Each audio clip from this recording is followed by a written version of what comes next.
and I won't back down. Hey, baby, there ain't no easy way out. Hey, everybody, thanks so much for joining us right here on The Right View. Tonight, we're joined by the Daily Caller's Reagan Reese, as well as host of the Alex Marlow Show, our friend Alex Marlow. Welcome to both of you. We had an interesting weekend last weekend. We saw this horrific Alex terror attack in in Boulder, Colorado. And, initially CNN couldn't help themselves, reported that it was a white male. Of course, we know that this was a guy who overstayed his visa. He's an Egyptian native, and he, of course, was using a makeshift flamethrower to attack people. 45-year-old man shouted "Free Palestine" as he hurled makeshift Molotov cocktails at the crowd in the targeted terror attack that left 8 people injured. And, after he was taken into custody, Alex, he absolutely admitted that he did this. And I think that what Pam Bondi came out, our attorney general, and said is exactly right. She issued a statement, of course, condemning this attack. He was charged with a federal hate crime, and she says the Department of Justice has swiftly charged the illegal alien perpetrator, that's exactly what he was, of this heinous act with a federal hate crime and will hold him accountable to the fullest extent of the law. Our prayers are with the victims and our Jewish community around the world. We have seen, Alex, so much anti-Semitism on college campuses. We had the couple in D.C. just a few short weeks ago who were murdered, just gunned down by this lunatic.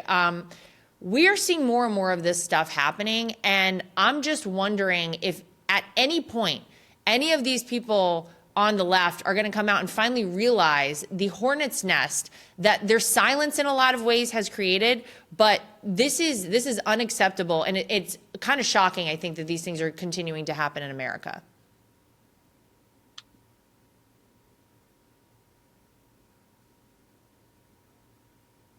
Uh-oh. Alex, you're muted. I'm so sorry. I'll just go for you. Yeah, guys go can ahead. Clip that. Okay. So I think with the most, I would say, amusing moment of all this was if you watch CNN and you've got a guy named Mohammed who's bringing a flamethrower to Jews, and Andy McCabe is out there from the Russia hoax fame, and he's out there saying, well, let's not call it terrorism yet. So what do you think this is? There's so much radicalization on our campuses, on the internet, and this anti-Jewish sentiment, anti-Israel sentiment is so rampant all over, not just fringes of the internet. It's all the establishment media. With Breitbart, we've been day to day covering one fake news report after the next, coming from the likes of CNN, trying to frame Israel as the aggressors in a war that they did not start, that was started by Hamas terrorists who are have a vision of a Palestine from the river to the sea, which means wiping off Israel off the map. They're hoarding humanitarian aid from their civilians, and they continue to convince the establishment media in the United States to act as though it's Jews who are targeting civilians, when we're now seeing pro-Hamas radicals taking flamethrowers to Americans in America. Hello, people. Is this thing on? Yeah. No, Alex, exactly right. I just if you rewind to a year ago, I think you tell people that these sort of things would escalate in America. I mean, we're so often, Reagan, removed from so much of it. We're so lucky to live in this country because of that. You see the situation going on over in the Middle East, and a lot of Americans look at that and they say, well, that doesn't impact us. That's over there. Like, it's not going to come here. We're okay here.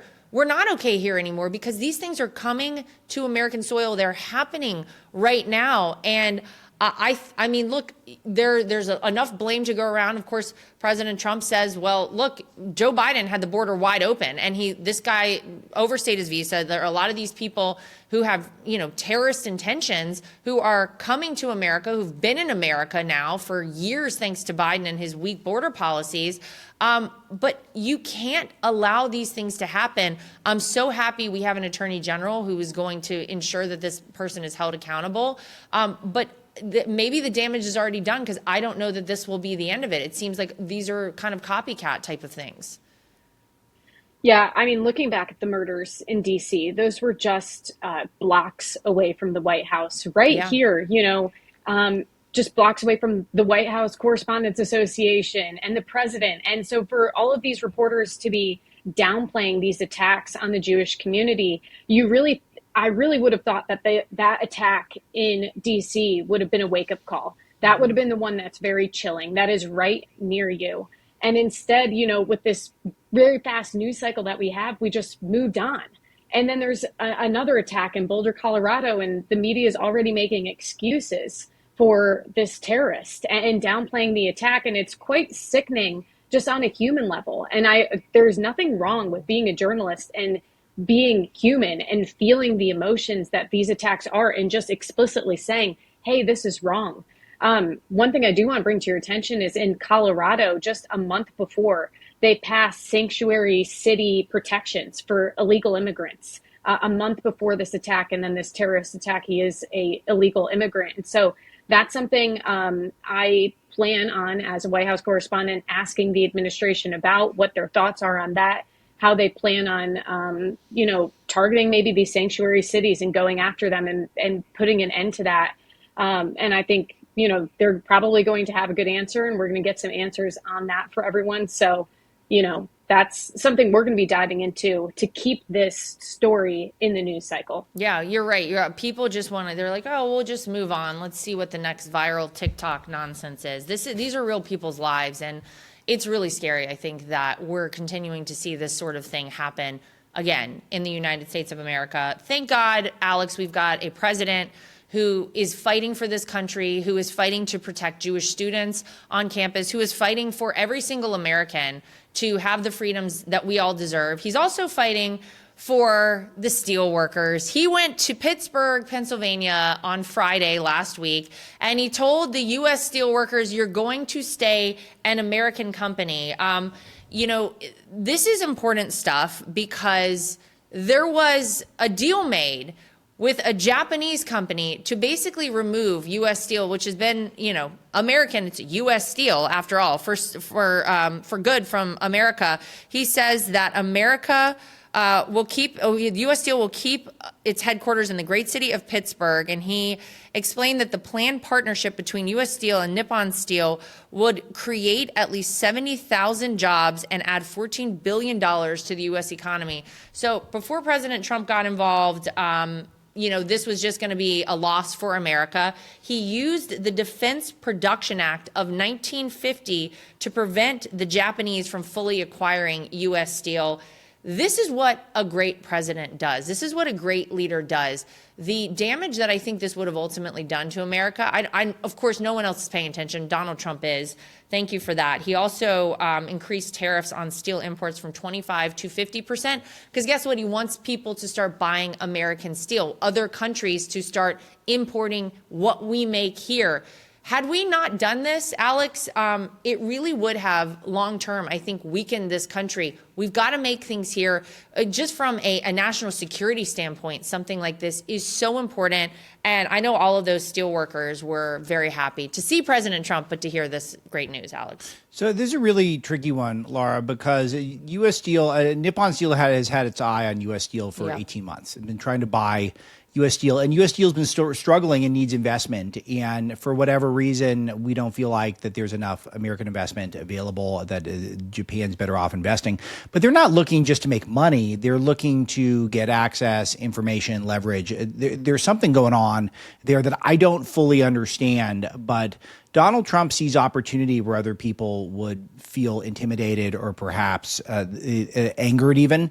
And he's saying, well, here's what's going to go on is we're not going to give you U.S. Steel. You're not going to be able to buy it, but you will be able to invest in it.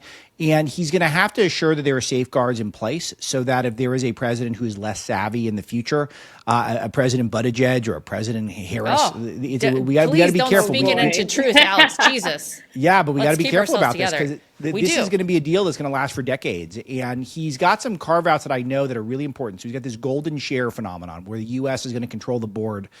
That's a big deal. And he's got to have it so that Japan can't downgrade our capacity to make steel. So if he can get this investment, and I have faith in Donald Trump that he's the only guy who could do this, without giving up control of the company, it's truly, there's no one else on earth who would even thought to try to cut such a deal. So I'm very impressed so far. I'm awaiting the final deal terms, and we've got to be eagle-eyed on this because this is a huge opportunity to create a lot of new jobs if done properly. And honestly, I can't think of anyone else who could pull something like this off. No, you're exactly right. There is no one else who would have even attempted this. I mean, Yeah, Joe that's Biden right. would have been happy to just let U.S. Steel fully exit our control Agreed. here in America. You know what? But you see how people are responding to everything, Reagan, that President Trump is doing. This is part of it. You know, having this foresight, having this ability to say, you know what? If we let this go, if we don't have somebody to get in here to work on this deal, what president really does that? You've never seen presidents do this. President Trump does. But if we don't do this, this is going to be bad overall for America. This is going to hurt us as a country. 50% of voters now finally say in a Rasmussen poll, Reagan, that the U.S. is headed in the right direction. In 20 years, the number of people who think the country is on the right track has never been higher than today. This is the highest rating, 50%, half of voters in this country thinking that America's on the right track. I think it's because you see the president doing these things, Reagan. I think it's because he does think outside of the box. He's not just worried with the day-to-day slog of signing, you know, things that don't really ultimately matter in the White House and putting on a little show and then keeping the press out. Man, he is focused on what's going to long-term be good for America. He is focused on talking with the press and throwing it right back in their face when they try to say, oh, but we think you meant this. He says, no, I didn't. Who are you? ABC News, fake news, whoever it is. Americans finally feel like they have a leader in the White House who's looking out for them, Reagan. That's my take. I have to imagine that it's very comforting to the American people to see a president all the time, to see him almost every day, to see him coherently answering questions, to not be stumbling through speeches, to be walking up the steps of Air Force One. And now we can finally talk about that in without being shamed, without being called the conspiracy theorist. And I'm sure that has to do with the optimism that the American people are feeling, just on, you know, the personal level, and watching the attendees that get to go to President Trump's Steel rally, or even I got the opportunity to attend President Trump's Liberation Day at the White House. And they brought in a bunch of these industry workers for these events. And it really, when you're covering the White House, you're in DC, you can kind of feel like you're in a bubble, and you can forget very easily about, you know, just the average American. And so seeing the workers at the Steel rally, seeing the industry workers come to the White House for Liberation Day, and the thankfulness and the gratefulness and the awe that they have just to see a glimpse of the defense secretary or RFK Jr. and to see the president of the United States, I think it's quite remarkable and really brings you back down to earth. And it is like, wow, what a privilege it is to have just leaders and access to the White House and to see these things happening in real time. And I think that also just speaks to the optimism that you're seeing from Americans across the country. Yeah, and Alex, it seems like it's working. You know, I think that's the important thing. Inflation is going down. You know, we are much lower now than we were a year ago, so that's headed in the right direction. I think people are finally feeling like they have somebody again who's fighting for them in the White House. And we saw, look, the trade deficit narrowed. We saw imports plunge and exports rise. They say that they're far more expected in April, falling from March's record high of $162.3 billion in trade deficit to $87.6 billion in April. So March was $162 billion, April $87 billion. I mean, that's almost in half in a month. This is according to the Commerce Department's initial estimate that they released. That's great. That's what this is all about. Talk about Liberation Day. This is what we wanted to see happen. We wanted to export goods. We wanted to import less. We want to make things here in America. We want the rest of the world to buy from us. It's starting to happen, Alex. And the problem I think the Democrats are going to have is you can't dispute those numbers. You can't dispute the inflation numbers. You can't dispute that we have a trade deficit that's finally headed in the right direction, thanks to President Trump, thanks to, I'm going to say, the tariffs and the negotiating that he's been doing from the White House with all of these countries all around the world, focusing on strengthening American companies and making sure that we are exporting, not importing goods. This is great. I was so excited to hear this news. So this is one thing that is really essential is, for me, I always see stuff as media stories first. And the media told us that we were going to get more inflation. The media told us the tariffs would not work. The media told us that the tariffs would cripple the economy. Literally none of these things were happening. We're having the best the inflation numbers that we've seen in 4 years. JOLTS, which is job openings, unexpectedly rose. We got this information just this morning as we're recording. So these are all the predictions where that tariffs was going to induce labor market sluggishness. We're not seeing anything of the sort. So here's what I want to hear. I don't want to hear anything from Margaret Brennan. I don't want to hear anything from the talking heads in CNN. I don't want to hear anyone who has got a Sunday morning news show. It doesn't mean you know anything about the economy. So obviously they don't know. All you have to do is look at Scott Bessen's body language when he schools all these people, when he does interviews with them. Just look at the way he looks. It's like he's talking to petulant children and he's a professor. And it's amusing to him. He looks bemused as he explains the economy to them. And we have to quietly and politely sometimes tell these people they need to stand down and watch what's going to happen, because the plan is working. And he's got the best guys in the game to do it. Trump knows what he's doing here. He's been thinking about this for such a long time. Lara, I haven't got a lot of chance to spend time with him since he's been president, but I spent a few hours with him one day a couple months ago. And I'll tell you. I saw you there. Yeah. That's right. We ran into each other. That was so cool. And you were filming with Susan. And we spent a couple hours together, and I'll tell you, it was in the middle of a terrible tariff news cycle, as always, how awful the tariffs are going to be. He was talking to me about doubling down on tariffs. He was talking about secondary tariffs, which is like a tariff bank shot, where you're doing one tariff where you're actually tariffing a country twice, because if they try to go around the first set of tariffs, they're hit by another set of tariffs. He's so into this thing, and there's no evidence to suggest it's not going perfectly so far. As you know, our friend Mike Lindell has a passion to help everyone get the best sleep of your life. He didn't just stop by simply creating the best pillow.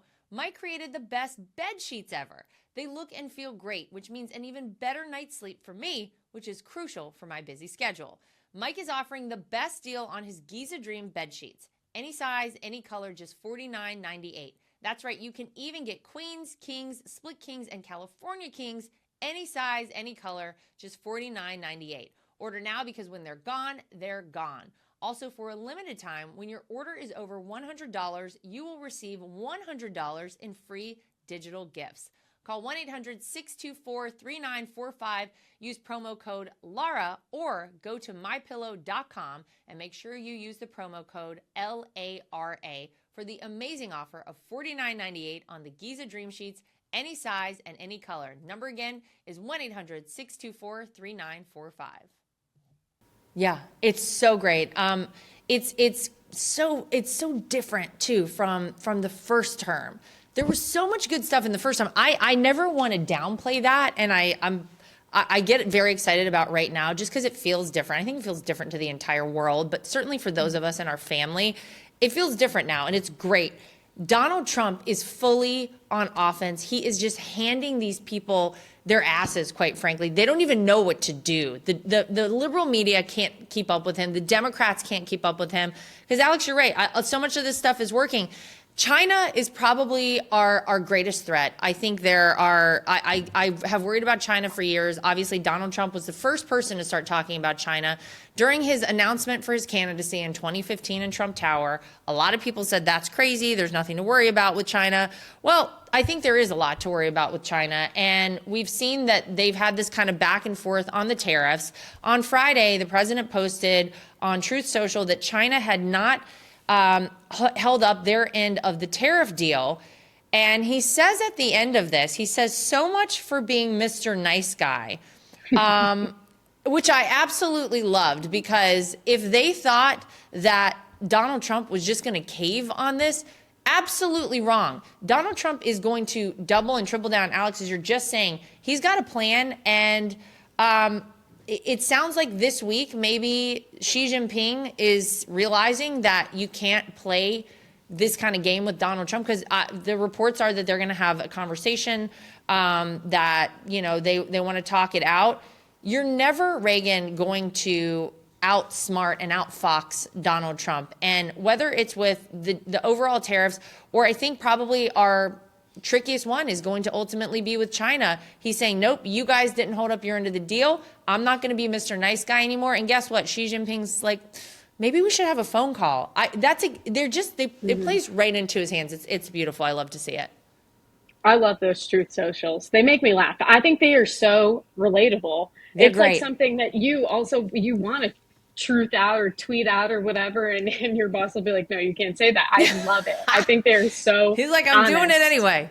And what access, how remarkable is that we almost get like snapshots of what the president is thinking in real time, and it's just blasted out for all of us to parse and talk about. I just think it's remarkable to watch. But on China, what a difference between the two administrations. I think back to Biden's last term, and there's like photos of he and Xi Jinping like walking around a garden, and they kind of like are, Joe Biden shuffling and Xi Jinping is kind of trying to keep up with him. And we get these photos. We are told everything's all good. Joe Biden does secure the pandas to come back to the Washington Zoo. I will give him that. At least we got something. Yes, literally. But yeah, I don't think China is used to this pressure being put on them by the United States, by President Trump. And I think that this is the least controversial thing that President Trump has done so far. And so when you see outrage about it, you're like, why? China is a threat. I think they're our greatest enemy. And so the fact that President Trump is putting pressure on them and putting them in their place is something that always shocks me when there's backlash to that, because it should just be very cut and dry. But isn't that the Trump administration in a nutshell? Yeah. And something else they're doing, look, China is our greatest geopolitical foe, I think, Alex. And again, Donald Trump called him out a long time ago. You talk to John Radcliffe, who is the director of the CIA. He'll tell you that they're doing a lot within the CIA. They have recruited a lot of Chinese nationals to help them kind of spy on things over in China. And there are a lot of people who've come out of the woodwork who are talking. They have to keep their eye on them. The State Department is now saying that they are going to aggressively revoke Chinese student visas over CCP connections. It's a national security thing, of course. In a statement released by Rubio, he said, under President Trump's leadership, the U.S. State Department will work with the Department of Homeland Security to aggressively revoke visas for Chinese students, including those with connections to the Chinese Communist Party or studying in critical fields. We will also revise visa criteria to enhance scrutiny of all future visa applicants from the People's Republic of China and Hong Kong. This is common sense. If we're talking about the reality of things, Alex, China has quietly in the background been fighting a war with America that most people didn't even know was going on. They've done it surreptitiously. They've done it through stealing our intellectual property. They've done it by floating spy balloons over the country, by, little pecks here and there and little cuts that we didn't even see happening and most Americans are totally asleep on. We absolutely should be doing this. We cannot have people in this country who are not on board with being American and respecting who we are as a country and could possibly do things that are nefarious to us.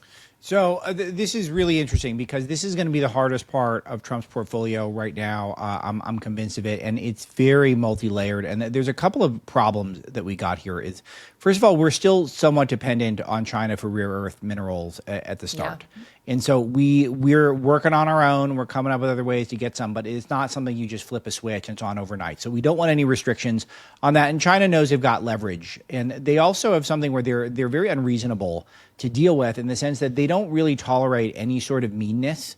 And I think they regard some of the visa stuff as mean. And it's not really mean. It's really common sense, as you note, for us. There's no reason that American universities founded to educate Americans and to make America competitive around the world so that we're raising the best and brightest young people to lead in America, why we should be excluding American students who were in our system and have parents who pay into our tax base so that we can educate the children of foreigners because they can pay a little bit more tuition, which is essentially what's going on, and they can take our know-how and bring it back to the CCP. That's of course absurd when you explain it that way, and yet that's what we do thousands of times over in basically every major university, which is a national disgrace. Trump wants it to stop, and it should stop, and he should repeal all the visas necessary until the point is driven home That needs to be the exception, not the rule. But that said, how is China going to react? It sounds like they're not reacting very well. It sounds like they're putting up restrictions that they weren't going to. They're violating agreements, and they're just going to be very difficult to negotiate with. I also think China's propping up Russia in the Ukraine war. I think Trump would like to see that war come to an end. I don't see that happening anytime soon, unfortunately. So China is very, very difficult to deal with. Thank God it's Donald Trump who's the one who's tasked with dealing with them. But this is the big conundrum for this administration thus far for me.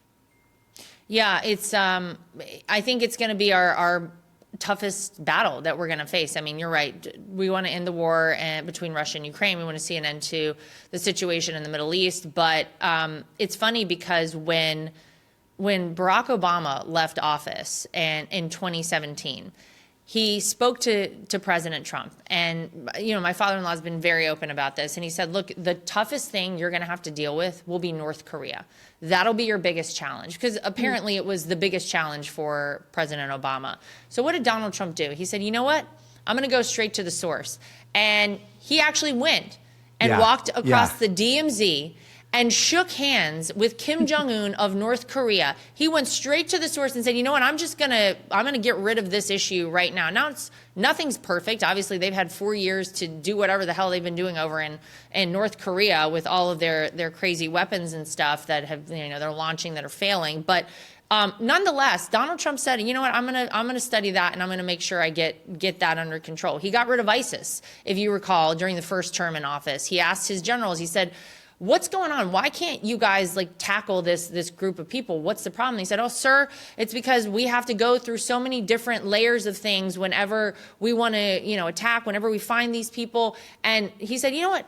You guys are the experts. You do what you think you need to do. ISIS is wiped out in 4 weeks after President Trump did that. That's right. China, he has always understood. If you go back to the 80s and you listen to Donald Trump, he was talking about Japan at the time, but he was also talking about China. And China has been doing things very nefariously in the background for a long time. I do think it will be our most challenging hurdle. But I believe if there's anyone who can get us to the finish line with China, it's Donald Trump. Think about during his first term, we had one trade agreement. We were on the verge of a second trade agreement with China when, China released the China virus on all of us, and the rest is history. Before we go today, I want to talk about schools for a second, because unfortunately, we are not doing right by our students. And it turns out that in California, they're just willing, Alex, over there with your crew, to just let it all go to hell. Yeah, Alex lives in California. I got to say that. But San Francisco Public School District announced a new grading policy that will allow students to graduate classes with a score, wait for it, Reagan, as low as 21%. The grading for equity method, this is the biggest load of crap I've ever heard of, eliminates homework and weekly test scores from a student's final semester grade. Instead, there will be one test at the end of each semester to decide if a student has passed the class. The final exam can be retaken several times. The students also may submit assignments late, fail to attend class, or choose not to attend at all, without consequence to their academic performance. And they give you the grading system. You can get, if you have a 90, it's an A. A D is now down to 61%, which once upon a time was a failing grade. You can, in some of these systems, they say you can score as low as an 80% and still get an A. This is, Reagan, what are we doing to our children? I hope that every school system out there takes a look at what San Francisco did here, and they do the exact opposite. This is doing nothing but allowing our students to graduate with zero skills, with zero ability to take care of themselves, to have any idea how to do anything. What are they doing out there? And then I'm going to get Alex's take. But Reagan, what did you think of this? This is crazy. Well, I think about our students and how they're already suffering still from the effects of the COVID-19 pandemic and the government lockdowns, and how they're grade levels behind in reading and math and just literacy and civil services, everything. It's crazy. And so now to implement this pass, fail, equitable grading system, I think these schools think they're doing these kids a favor, and they think, okay, we'll just get them through high school. but oh, just the problems it is going to create once they get to college and once they get into the workforce. You're teaching kids that they can slack off, that there are no repercussions, that they shouldn't work hard, and that they can do the bare minimum and get by. And that is going to have consequences for years and years to come. This isn't just we need to get them through high school. This can affect the country. And this is not the standard we should be setting for our students, when we're trying to compete and make America, a world power, or continue to make it a world power. Yeah. And it's so frustrating, but I hope this is just stays in California, and there's probably a good chance it'll stay in California, maybe New York, but hopefully it just stays there. That's where it should go. Well, they ultimately, Alex, it sounds like, got a lot of backlash, and they finally were like, well, maybe we won't do this actually. The concern, I think, overall is that this was actually proposed and it ran up the flagpole. They were like, this is a great way to move forward. Educators, Alex, thought this was a good idea until everybody was like, wait a minute, this is the dumbest thing I've ever heard. What is wrong with these people? Why are they proposing something so outrageous? Yeah, so this is all about enforced equality. It's the opposite of trying to encourage excellence or individuality. And this is where the leftist utopian society doesn't want us individualized. They don't want us to become excellent because those types of people are much harder to control. And at its essence, this is all about government control. So what they do is they make it so if everyone's an A student, then no one's unique, no one's distinguishable from the rest, and then everyone is the same. And then that is really easy to create complacency in that environment. And that's really the utopian version of the left, is getting to that point.